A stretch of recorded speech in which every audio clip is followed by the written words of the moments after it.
This is Chicago's Morning Answer with Dan Proft and Amy Jacobson on AM 560. The Answer.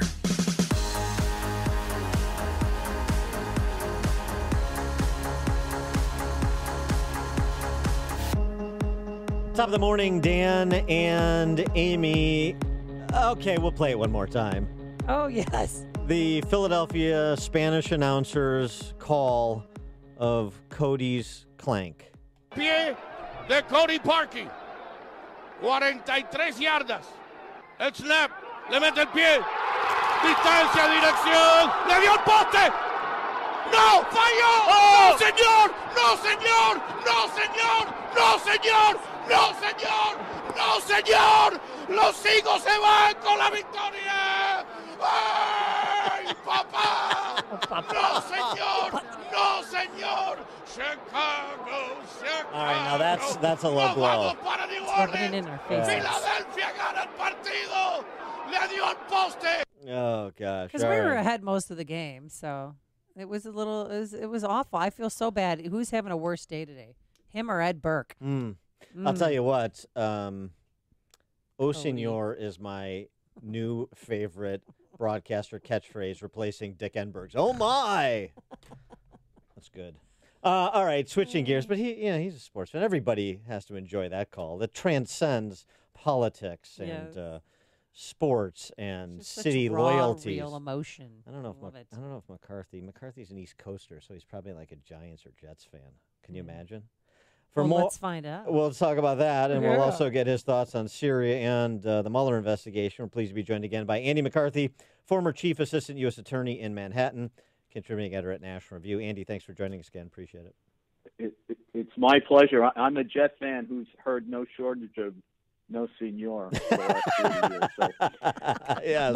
my heart goes out to you guys today. And of all the places, I'm sure you wouldn't have liked this if it was a game against New York, but Philadelphia's got a sting. It's like the one place in the country where the fan base on days where they don't have games, they go to the airport and boo the plane landing. No kidding, right?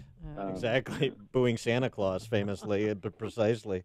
All right. Well, I want to get your take. Let's get, not the legal realm, the foreign policy realm for a second, because you wrote about Syria, and you sort of have the same position I have. I'm not sure why I'm supposed to be so upset about this troop withdrawal from Syria, even a conditional one, as John Bolton announced over the weekend, saying that this is pending a firm commitment from Turkey not to target the U.S.'s Kurdish allies. There's an interesting piece by a retired general in the Chattanooga newspaper, of all places. B.B. Bell is his name. And he spent 39 years in the service, 13 as a general. He wrote this. All of our senior military leaders, including me, were born and raised with the deployed expeditionary conflict mindset where America, as the world's policeman, was the right thing to do. We were all nurtured in the globalist belief that in the post-World War II era, it was America's responsibility and indeed duty to police the planet and make everything safe for democracy. I spent 14 years deployed overseas, 10 of those as a general. Out there, I was born and raised to go forth and present America as the global policeman. And I did my job. Looking back, all this resembles what the Roman generals were taught to do by the empire. Go out into the vast empire, establish Roman rule of law, make friends and allies, and where you run into issues, bring military force to bear to solve the problem. That's what the Romans did, and that's pretty much the same thing we've been doing for the last 70 years plus. And he's, of course, suggesting not necessarily to our benefit. So I just thought about his review of American foreign policy post-World War II in the context of the Syria withdrawal and the hooting, hollering across the aisle about Trump's decision. Yeah, well, I guess I'm very sympathetic to the general on that. I think that, Dan, that there's been like too much of a swing of the pendulum away from the Vietnam War era, where our veterans were just treated shamefully, and anyone who was associated with that conflict was kind of tuned out. Mm-hmm. I think we have an over-reliance now on the generals. I think I have great respect for the war-fighting capabilities and ingenuity of people like, Petraeus and McChrystal and General Mattis, General McMaster. But as far as public policy is concerned, their opinion isn't worth anything more than mine. And I just think that sometimes we now treat, we have to do what the generals say, as if that was like, that came down from Mount Sinai. It seems to me that after World War II, when the world sort of delusionally decided that there was nothing worse than war, which was an odd thing for the generation that fought the Nazis and Japanese imperialism to conclude. They went to war precisely because there are many things that are more horrific than war, as horrific as war is. But we've gotten away from the idea that you go in when you need your military because there's some American interest that's at stake. You do whatever has to be done, whether it's to achieve victory over the enemy or to get the enemy to withdraw for whatever reason it is that you've sent your military. This idea that in order to vindicate American interests, we have to move into your crappy country for 10 or 20 years and spend $1 trillion to fix what we broke, to me is just preposterous. And it's based on this idea that there's a universal value system that everybody is signed on to, no matter what part of the world and what culture you come from. And everybody wants to live like Americans and Westerners. And if we only would just go in and show you how great Western institutions can be in your country, of course you'll abandon your own culture and your own civilization and sign on to it. Most of the places that we've been in the last 20 years, they don't want American troops there. And the American people don't want American troops to be there. And if you look at what we've achieved in the 20 years since 9/11, and I'm somebody who strongly supported the intervention, particularly in Afghanistan, where we were attacked, you wouldn't even notice that there was much of an American footprint. I mean, in the end of the day, what did we accomplish in Iraq other than turning it into a satellite of Iran? Yeah. Changing gears, a few days ago you wrote an article about Trump. He keeps giving Mueller reasons to pursue the collusion probe. Why is that? What is Trump doing, and what should he be doing to try and end this probe? Well, I would, Amy, I would think his lawyers would be telling him not to use the word Russia in any time that he could avoid saying it. And, last week he gave one of the most preposterous versions of history. Unimaginable. This idea that the Russians went into Afghanistan because they were being attacked by terrorists. I don't know, No. He said that, Russia had terrorists were coming into the country from Afghanistan. Russia is like 2,500 miles from Afghanistan. You think at least he saw Charlie Wilson's war? Yes. Yeah, well, look, Russia went into Afghanistan because of totalitarian communist politics. And basically they had a communist pro-Soviet regime that was being attacked by fundamentalist Islamic militants because it was trying to change the culture in Afghanistan, which is what we were just talking about, right? And there was a revolt that rose up against it. It didn't have anything to do with terrorists going into Russian territory. It was communist imperialism.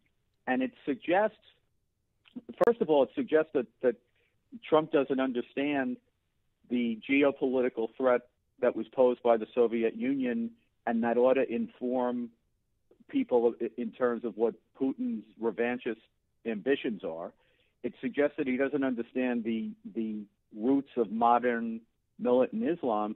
But to me, as a lawyer who would think about, what would Trump's lawyers be thinking at this point, he's saying exactly what Putin would want him to say. And I just, for the life of me, I don't understand why the president would do that and why he would do it gratuitously. That was like apropos of nothing. Somebody starts to talk about the wall and the current standoff in Washington over the fact that a part of the government isn't funded, so we have a partial shutdown, And it's like the president said, that put me in mind of the 1979 Soviet invasion of Afghanistan. Really? Yeah. Well, but so on that score, though, despite the astounding ignorance of that statement, I mean, that's not evidence of anything except ignorance, perhaps. Yeah, I agree with you. But look, what we're trying to assess here is what Mueller is doing, right? And I've always thought that Mueller has two objectives here. One is he wants to make a case on Trump if there's a case to be made. That doesn't mean that, he's necessarily going to go out of his way to do that. I think, as a matter of fact, he won't do that. I don't think there's evidence of a criminal conspiracy between Trump and Russia. Now, if they find something else along the way, he's obviously still digging. But at the moment, I don't think the president's going to be charged criminally. I've always thought the other part of Mueller's agenda, being an old FBI and Justice Department guy, is to justify the very controversial decision that was made by the Obama Justice Department and FBI to open an investigation on the opposition presidential candidate. And I think one of the things that Mueller's report is going to be used for is to say that even if there weren't crimes, there were grave reasons for suspicion that there were very disturbing ties between people in Trump's circle and the Russians, and that explains why Trump said many reprehensible, ingratiating things about Putin, both during the campaign and after the campaign. And I just think Trump continues to give him more evidence of that. I don't know why he would do that. What about the pronouncements of the left? I mean, I get what you're saying about Trump. What about the pronouncements of the left impacting Mueller's investigation? And, for example, the Democrats are clearly looking for the Mueller report whenever it is delivered to be the basis to substantiate their calls for impeachment, right? And right. Mueller is seeing, as we're all seeing, the likes of this Rashida Tlaib say we're going to impeach this MFer. And the concern Mueller would have, potentially, I don't know, I'm asking for your insight, that he would be seen as a collaborator with the most vulgar and radical elements of the left who desire impeachment by any means necessary. Yeah, well, look, this is a big problem, and I think that no matter what Mueller's report says, if he doesn't charge, he'll be, a tool of one side. If he does charge, or if he doesn't charge and he writes a screed that suggests that Trump is unfit, then he's a tool for the other side. What I think, Dan, is that we first have to decide who is Mueller and therefore what should his report say. I know everybody's talking about, when his report comes out, who will get it, who will decide what the public gets to see of it. My more fundamental question is what should be in the report. Remember, Mueller is merely a prosecutor. He is not counsel to a congressional impeachment committee. He is not, like Bob Woodward, writing a book about Trump's fitness. In the Justice Department, a prosecutor's job is to decide there's enough evidence to charge or there isn't. If there isn't, you don't write a fulsome public report. The Justice Department doesn't speak publicly about the evidence of uncharged people. And if you remember, when they removed Comey from office, it was on the basis, at least in part, of a memorandum that was written by Rod Rosenstein, the Deputy Attorney General, who up until recently has been supervising Mueller's investigation. And the main complaint that Rosenstein had about Comey was that he spoke publicly about the evidence in the case against Hillary Clinton, who was not charged, right, which was a big violation of Justice Department protocols. So it seems to me, I know that a lot of people will say, well, the evidence against Clinton was publicized, so the evidence against Trump ought to be publicized whether he's charged or not.